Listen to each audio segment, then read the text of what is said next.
Just the other day, I was driving to pick up my sister from her college campus.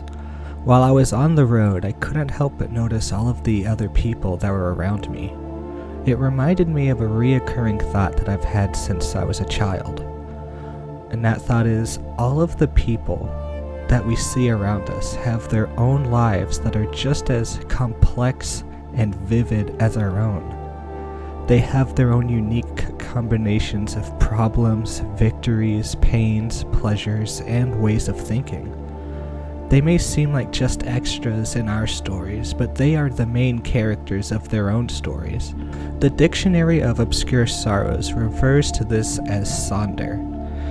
At first glance, this may seem like common sense. Of course, everyone knows this.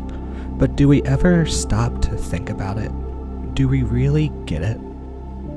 When you take the time to really think about it and feel it, you can discover some profound insights about the world. Every time I stop to think about it, it makes me feel an odd sense of peace and appreciation of those around me. It kind of reminds me of that feeling that many astronauts describe when they look down on Earth from space. The problems that we face may seem larger than life and earth-shaking, but in reality, we're just a speck in the universe. Yes, our struggles are valid, but maybe they're not really as big as we make them seem. It really puts things into perspective. It's humbling. In that moment, when the astronauts are looking down at Earth, we are just distant extras in the astronaut stories, as they are extras in ours. It reminds me that I'm on the same level as everyone else. I'm not any more important than the thousands of people I see in the background of my day-to-day life. Everyone is equally important, equally valuable, and just as wonderfully complex as we appear to ourselves. But there are a lot of other insights that we can take from the feeling of Sonder. The thought that other people's lives are as complex and as difficult as our own should make us more empathetic. When we interact with strangers on the street, we see just a fragment of their lives. We don't know what they're going through.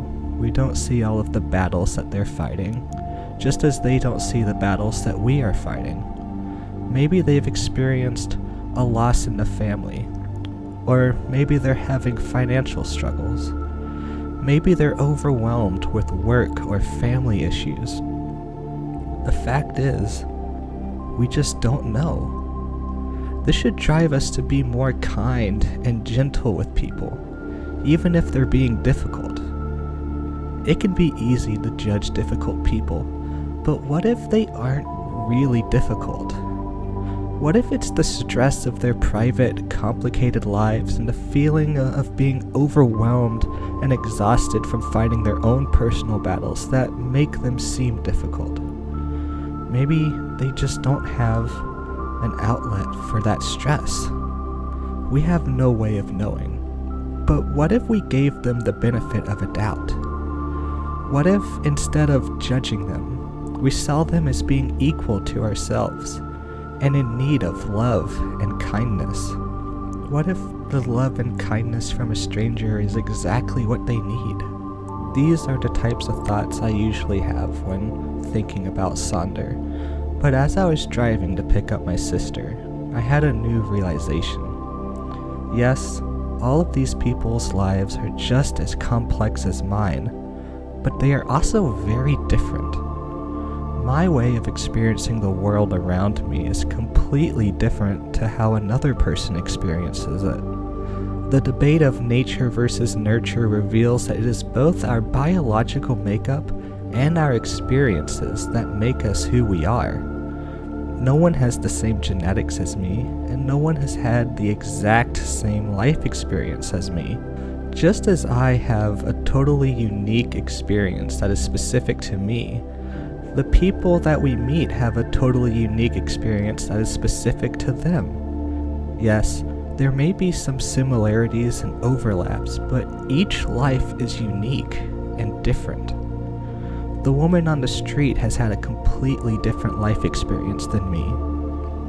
The person in the store who is a different race than I am has had a completely different life experience than me. The man who is of a different religion than me has had a completely different experience than me. And even my fellow college students that I see in the library have had completely different experiences than me.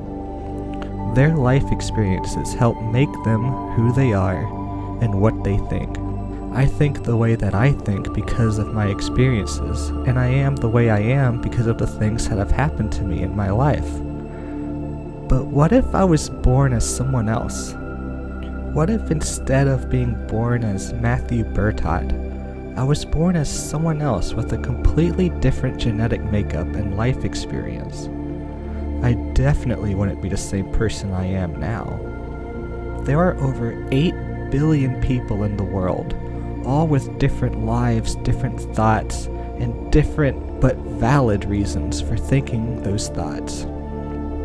Each person has a unique perspective of the world around them. So what if instead of dismissing them, we took a moment to stop and listen? Everyone has something that they could potentially teach us, even if we disagree with each other. Everyone has had a different experience than we have. Everyone has different insights, different thoughts, different opinions, and different reasons for those things. Everyone is going through something that we don't know about. And most importantly, everyone was fearfully and wonderfully made by God. Everyone is loved by God. Just as Jesus died on the cross for me, He died on the cross for those around me as well. Everyone we see was created by God, and He loved each and every one of them enough to send down His only begotten Son to be tortured and killed so that they may have the chance to have eternal life with Him. Do we really treat the people around us as though that were true? Do we really treat them as if they were as important and as valuable as God views them? What if we did? What would that look like? As you go about your life over the next few weeks, I invite you to reflect on that and to really think deeply about it.